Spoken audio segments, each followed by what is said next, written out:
Welcome back, John Ruffle here, part 2 of guitar restoration I'm doing on a busker's guitar. I'm going to issue you a disclaimer right away. If you are working on your guitar and it's a high-end guitar or it's a vintage guitar, then this is the wrong video for you, because I don't want you to be copying what I'm doing to this guitar on your Martin or your Taylor or your vintage classic guitar, which might have unusual finishes on it, etc. So this guitar here is an Encore, which is a low-cost guitar, but the owner of this guitar is a street busker. She's a Christian artist that's done a CD and so forth. And she actually had a Washburn guitar. It's a really good guitar. And she gave the Washburn away and kept this Encore, which retails less than £100. And the reason is because A, she wanted to bless this individual. And secondly, because she actually prefers the playability and the sound of this guitar, strange as it may seem. So what my objective here is to clean the guitar up, get about 20 years of crud off of it, check the action to see whether or not we can lower the action without budging the strings. We're also going to look at the fretboard today. And the other thing we've done is we're going to look at the tuners, because you see I've already got a tuner out here. Take the tuner off because the tuner's terrible on this one. And so I checked with her and she said, yeah, go ahead and replace the tuner. So that's what we're going to look at today. Now, this is the tuner, the old tuner off the guitar. These are called semi-enclosed tuners. They're the cheapest type of tuners you're going to come across. And so I've ordered replacement like for like for this. As you can see, not only is the finish worn off on the tuning peg, and these tuning pegs, by the way, they don't have a screw on them, so you can't just take the tuning peg off and replace it. You have to replace the whole tuner. And also, before I took it off, I noticed that this one and some of the other ones, get it back together again, has got a lot of loose play. Can you see that? And that's not good for tuning a guitar. That and the fact that one of them was very, very stiff. So that's what it looks like inside. That's an open tuner. And it's basically just got a steel cap to keep the worst of the dust off. So what we're going to do now is open this pack of new tuners I've got. They just arrived yesterday. We're going to see. Let's have a look. Of course, while I unpack this. Right, I've just trial fitted this new tuner. I was very careful to keep all the packaging intact because I don't want to have to bore out new holes or have unsightly old holes showing.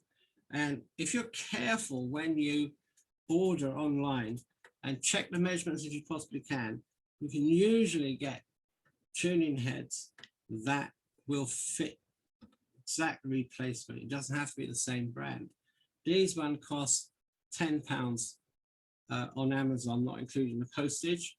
And so they're not high-end tuners. They're literally replacing like for like. But they do have the advantage that getting them off Amazon, if they didn't fit, I could just return them.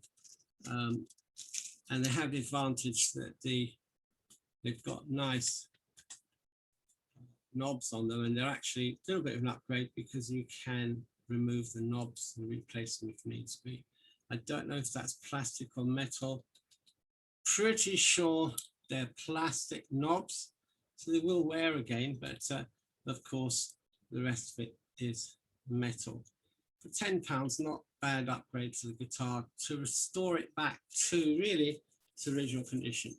When you buy tuners online, just be aware that you need to buy 3 left hand and 3 right hand tuners. And I have seen some tuners for sale on YouTube where they're just saying you 6 right hand or 6 left hand.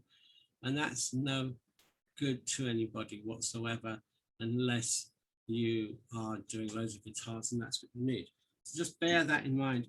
I've just trial fitted this and I've not screwed it in tightly. And the reason is I want to take all of the old tuners off and I want to clean the headstock with the tuners off and very carefully replace these 6 tuners with the new ones, and then we'll take it from there to see how we get on. Okay, here we go.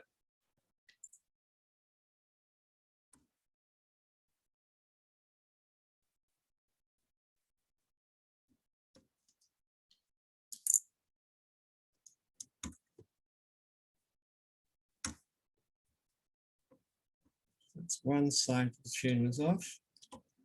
And I'm just placing the screws and everything in a bowl so that I don't mix up the new and the old. Let's see here. A bit better if I show you here. Now these two are going to come off. That's probably a good time to show you how wobbly these old tuners are. This one's quite stiff. This one's loose. This one's very ropey. That should be the G string. So because of that, I don't want to replace one tuner, not the others. In fact, somebody's replaced 2 of them already. I want to have matching tuners on this guitar for when it goes back to its owner.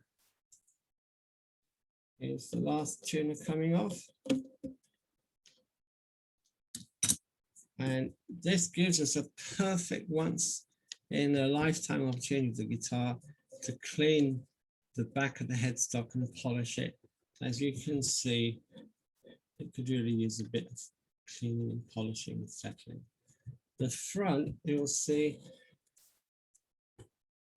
these just push on this particular guitar on these tuners. And I'll take a look. I've got the 6th one here. I might just leave these in place and not move them. They're original to the guitar, but I do have new ones back somewhere. There they are. So I can replace them if I want to. Right, other things I've done for the guitar. After cleaning it, I've micro polished the back of the guitar neck here to make it a faster neck, easier to go up and down it. Just actually not going to use that. I'm going to use so much lint on it. 14 holes. I'm going to use kitchen towel here, so I don't put pressure on the neck.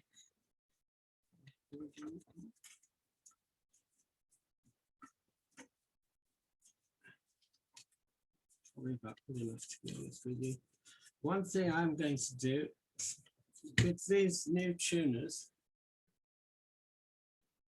they don't have a spot of grease in them, and I want to make sure they're as smooth as possible, so I'm going to take the shell off, just snap off like that.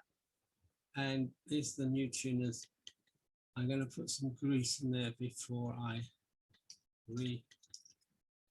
assemble the guitar. Let's just finish polishing this.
I apologize. It looks like I was still recording while I was doing that last segment. I was taking a couple of still photos of the headstock just for reference, so that the owner could put that with her history of the guitar. What we're actually doing, it's a low-end guitar, we're actually increasing the value of the guitar, not decreasing it, because we're giving it provenance and history.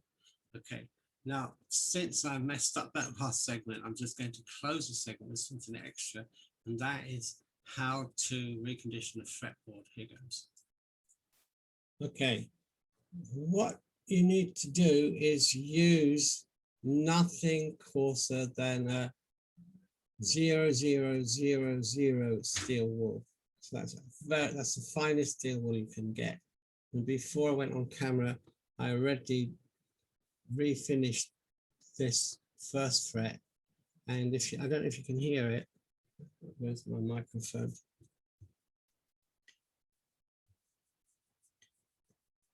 Second fret I've not done. I feel the wood on it, I'll hear it. Fret 1, I have given it some steel wool, and I'm doing it dry, very gently, small circular motions, checking it as I go along. And the object is not, obviously a played guitar is going to get more worn, especially on the first 5 frets usually, unless someone's playing way up the neck.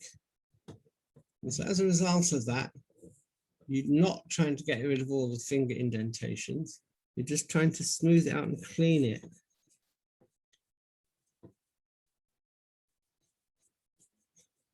At the same time, you can clean the frets themselves, the fret wires. Now, this isn't a job you want to rush. This is something you want to take your time to do, but it's well worthwhile doing it very carefully. And so that's going to be what we will be doing. And I expect that to take probably a couple of hours of work there to get that fretboard nice. And after I've done that, then that's when I put lemon oil. Usually I'll treat it with lemon oil, not polish. Lemon oil is brilliant and allow it to soak into the fretboard. I like to give it 3 doses at least, and not to rush it, leave it 6-12 hours in between doses and polish it up, then another dose, just a very thin layer of lemon oil, and that conditions the fretboard and not only makes it smooth, but it actually penetrates into the wood. Sorry, where am I? Penetrates into the wood so that you've got, doesn't dry out too much. And for that reason, I'm not using any alcohol on the fretboard because it just dries out the wood. Okay, that's it for this recording. Thanks so much for watching. This is John Ruffle, reconditioning the guitar, part 2.